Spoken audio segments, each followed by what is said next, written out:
Good morning, everybody. The INSS has been holding for almost 30 years, looking for the clock, which doesn't work, but we live by the clock. 29, nearly 30 years, a very large project which is called National Security and Public Opinion.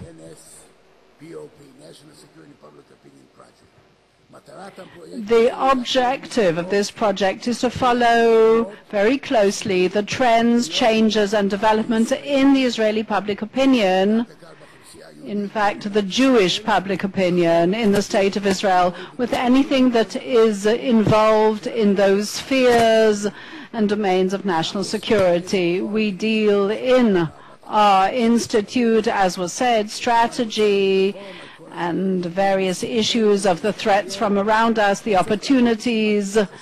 But a very important component in the making of decisions vis-à-vis national security is, of course, the public opinion. It's a democratic state, and each of its leaders must be attentive to issues of that public opinion. For the last 2 years, we've been doing a very deeply embedded kind of poll, a public survey, which was done in the past in various homes of the interviewees by professional interviewers, and then we published the results of that public survey. And the last poll that we carried out was published in English about 9 months ago, in May 2013, and the Israeli translation will be published in about a week's time.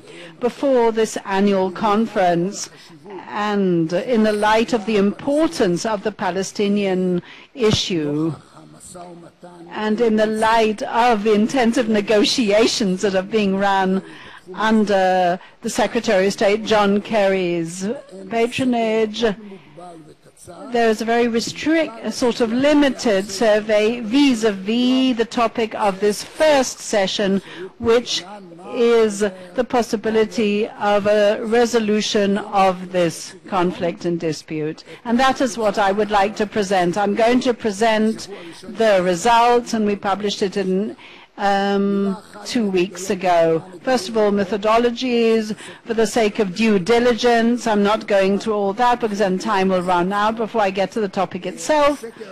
But this poll, we like innovating things. So the first time we did it on the internet, we like innovating things with the help of Market Watch, and we thank them for doing it. It's part of Ipsos, which is a big conglomerate, an international conglomerate who deals in public survey polls.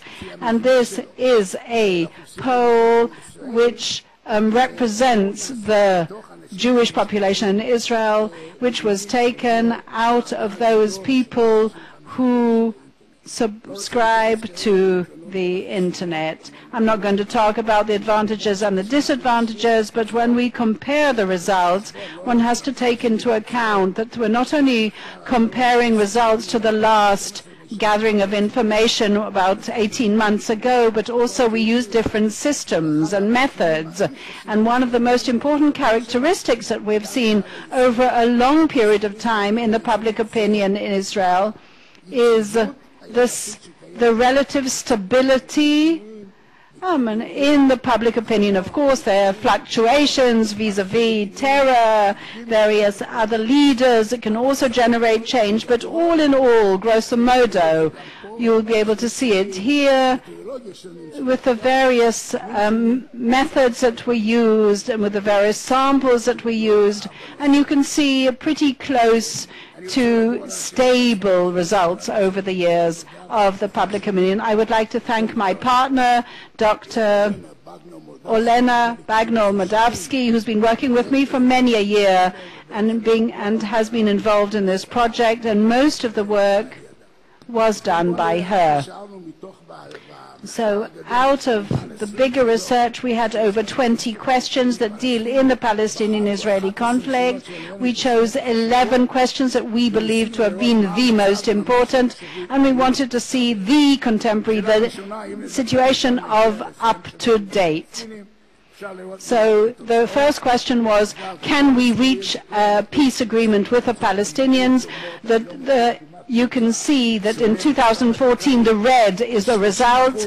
Certainly yes is 5, and it goes down certainly not 25. You can see that on your right column. The Israeli public is pessimistic vis-à-vis the probability and the chance of reaching a peace agreement. They don't believe that there is such a probability. You can see that there are 2/3 that does not think it can reach it. In our previous poll, we added an interesting question, and the Minister of Defense just expanded on that, and that question came to explore the future, whether at this point of recognition of the State of Israel as a national homeland of the Jewish people, an issue that the Prime Minister for over 4 years has been placing in the center of his agenda, and we've understood at the core of it all and the importance of it all, has that issue. I mean, there's other people say we don't need other people to recognize us, but we can do that ourselves. But the question is, whether does the public envision an importance in that agreement if they recognize? In other words, can we reach a peace agreement if they recognize the State of Israel as a national homeland for the Jewish people? So the top answer in 2014, definitely yes says 5, definitely not 17. Those who think yes, 50. Those who think not, 28.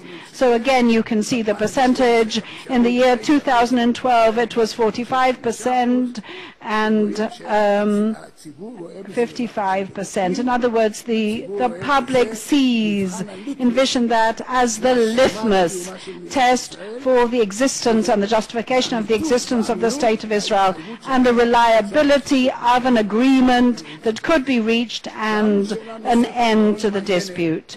Another additional question was, what is the main reason for the lack of progress in the Palestinian issue? Again, it's interesting to see how the public is divided into left-wing, right-wing, and centrists. Again, so we have 34% that blame the Palestinians, and that is basically the right-wingers.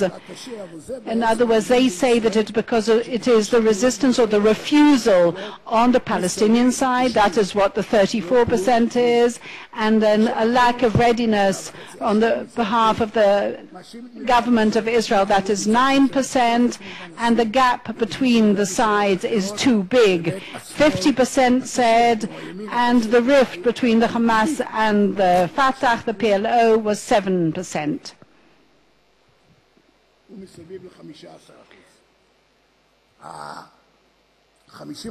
The 50%, which is the silent majority, that's the big central bloc, or the middle Israel as we have coined, that's 50%, believe that they don't blame anyone. They just say that the gap between the two sides is too big. Again, they think that there are objective reasons for that gap and therefore not. The next question that we asked, and of course it's always reiterated, is do you support or object to the solution of 2 states for 2 people, and here 2 peoples, and the answer was very clear. It's now 63%. I do not recognize, and I've been dealing in this for many a year, I do not know any research that has shown that less than 60% supports the 2 states for 2 peoples solution. It was accepted and agreed upon by Arik Sharon, may he rest in peace, and Ehud Olmert, may he live a long life, and our present Prime Minister Bibi Netanyahu. As you can see, that they definitely do support that we see 2014 is 23, but the actual principle of 2 states for 2 people and a separation has a over 63% consistent, stable support. Now, the next question is, do you, in your opinion, should Israel agree or not agree to the establishment of a Palestinian state in Judea, Samaria, and the Gaza Strip in the framework of a permanent status agreement? So there were very perhaps similar questions, and here you can see the importance of the formulation, the wording of that question. We're talking about a permanent status agreement between the Palestinians and us, and the actual establishment of a Palestinian state. In other words, this arouses fears and hesitation amongst the people.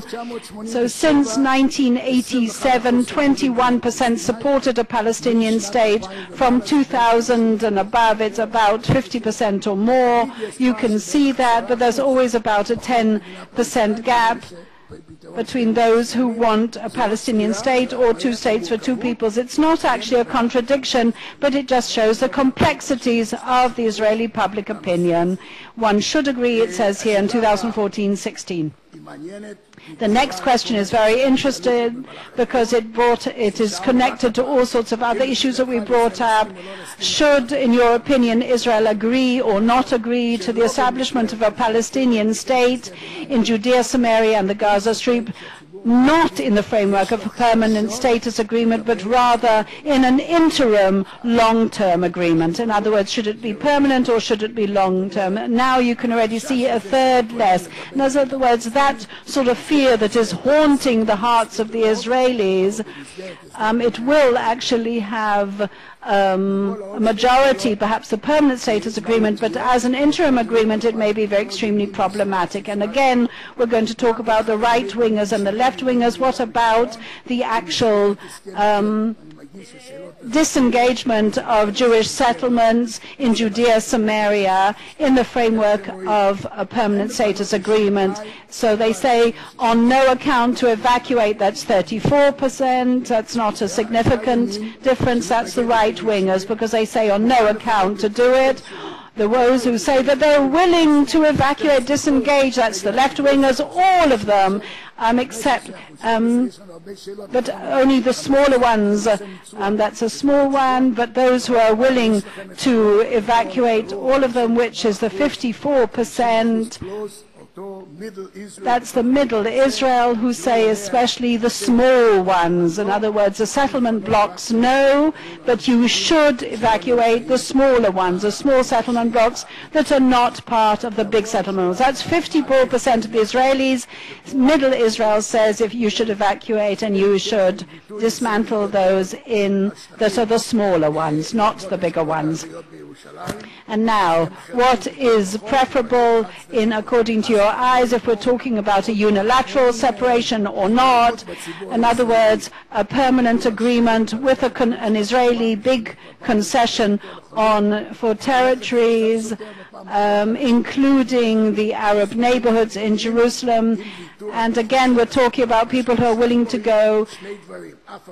2 very important things. That again, the same third that we said that objects to everything, and again, the state of the solution of a bi-national state is not supported by the Israeli public. It doesn't dream of having a bi-national state. As you can see, it's only a 5% result. And now let us skip a couple of slides, and let's now move to the 2 final decisive questions. In other words, ultimately, at the end of the day, it's not the public who runs the negotiations, but rather the higher echelons in power, the powers to be. So the question is whether the government of Israel, headed by Benjamin Netanyahu, will approve a permanent status agreement with the Palestinians based on 2 states for 2 peoples, and the agreement will be brought to referendum, how would you vote in that kind of situation? So again, you can hardly see any difference between 2012 and 2014. Pro 49%, against con 25%. In other words, the right-wingers is very consistent and stable, but it has gone down before that it was a higher percentage, but they've gone down to 25%. And those who don't know, they're not sure, that's 26%. In other words, when there is a government approval, if it is brought to for a referendum, they're not quite sure then how to vote. Now, if the state of Israel, headed by Benjamin Netanyahu, should approve a permanent status agreement with the Palestinians, according to which there will be a Palestinian state on 95% of the West Bank and the whole of the Gaza Strip, including the Arab neighborhoods in Jerusalem, etc., etc. And you can see how the results came out. You can see that they're not very different, but this was how would you vote? And we said that pro, it was 51%, against that kind of agreement, 24%. And again, there are those who do not know are 25%. But there is definitely a very stable majority in favor of such agreements. That's 51. In the past, there was a slogan that only the Likud can do it, and that was a slogan in the elections. So now, if I take all the results, I'm not sure if only Bibi can, but I think that I can risk by saying Bibi can. I'm not saying only Bibi can, but Bibi can. And it doesn't only depend on him. Don't forget that he has a partner, and we're going to hear from Khalil Shikaki. After all, there's a partner. But from the point of view of the internal Israeli situation, Netanyahu can. Any agreement that Netanyahu can bring, of course he won't, as long as he doesn't give back the Wailing Wall. There may be a problem with the people, the Knesset, the government, but he will still have a majority for that agreement.